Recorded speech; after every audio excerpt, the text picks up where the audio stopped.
So when you came to US, like we were just talking about how I came from Africa to New York, I came here in a tourist visa. What kind of visa did you come in? It's interesting for me to know. My thing that when I was like, okay, I want to go to the US, and my first thing was like, okay, but how? Yeah. So I had 3 alternatives. One was, go to study. Yes. But I didn't have the money just to, hey, let me study. Yeah. Go as a tourist. Yes. I couldn't afford just to come here and be a tourist. Or go to work. Yes. And that was definitely, because even for that, you have to pay for. Yes.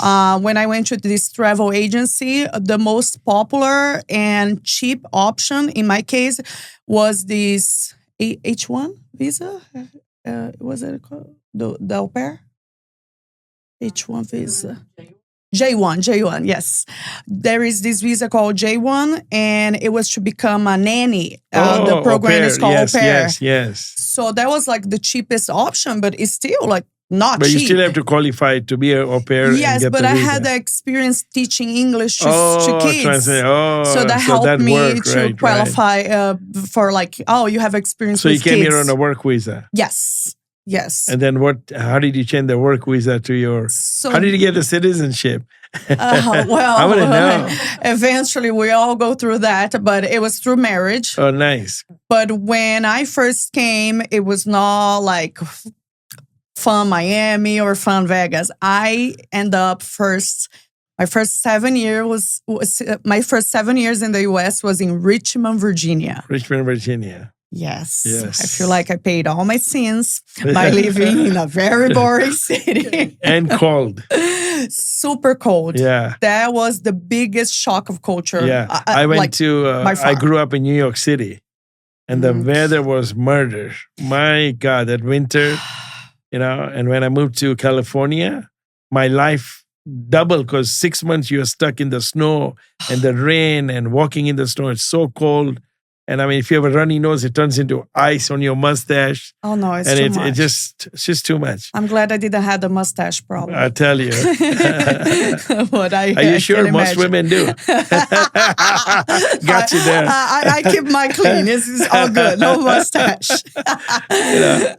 My father, he came to California and he had friends on the East Coast, like in Canada or New York and all that. And he used to always tell them, all you bad people, live on the East Coast because God makes you suffer for 6 months every year. Wow. And it's funny because every time I met like people from New York or other states that were even colder than Virginia, and I would complain about the cold, they're like, but Virginia's not cold. I know. And I was like, but for me it is. Coming from Brazil very cold. No, even for me, cold. Coming from Africa, because Zanzibar is a tropical weather like Cancun. We get rains, we get sun. Our ocean is as beautiful as Cancun. Our sand is white. Our ocean is 85 degrees warm throughout the year. So we came from that kind of weather. So New York was very harsh, but we came in such a bad situation because I went through war and revolution. So come to New York was like peaceful. Wow. So I felt the snow, but not as bad till 2-3 years when you're a little bit used to it. Now you're going to complain about everything. Wow. Right? So it was a rough experience. Yeah, the cold weather is very difficult to handle. I love Vegas weather or California. We get so much time to do so many things. Yes. No, otherwise you're cooked up in the house. 100%. I have we human beings, we are creatures of habit. So a lot of my friends in New York, they're still there 50 years later. Wow. And some of them live in the same apartment building. Wow. But they're so used to, they're so afraid for a change. Yeah, some of them work in the same company for 20 and 30 years. Yeah, no. I'd rather be a gypsy of just staying in one place for so long now. No, it's crazy. So tell us more about then you ended up in Virginia. Then where did you go from Virginia? So like I said, I paid my sins living there for 7 years. Back then, I was just waiting for the time that I could move somewhere else. And my dream place was Miami. Oh, yeah, that's beautiful. My dream place was Miami. Like for the first time I went there, to visit as a tourist, I fell in love in Miami. Yes. I tried to live in Miami. This was in my first year in the US. I lived there just for 3 months. But I was like, okay, I'm not ready for Miami yet because with what I do, like modeling, events. There's so much competition in Miami. Oh, definitely. So I felt that living in Richmond, I had the opportunity to grow and to pay less, especially like for rent. Overhead, yes. So Miami I is kept expensive. just building myself as a person, as a model, working with different projects, different agencies. So then when social media came, I was living in Richmond when like Instagram started coming up and becoming a thing.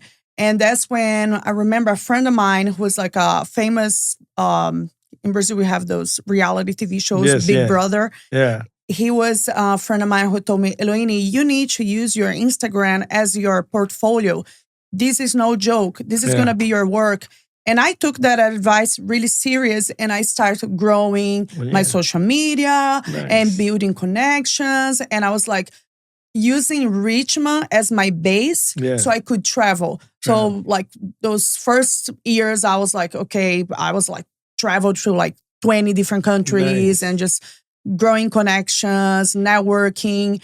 And then finally, when like my 7th year in Richmond was over, I was like, okay, I need to go to Miami now because I was seeing just girls doing music videos, big stuffs.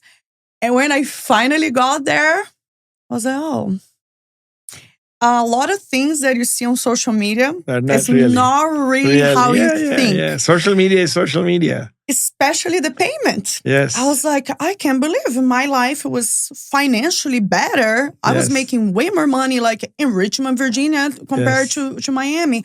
So I would say I survived in Miami for 4 years.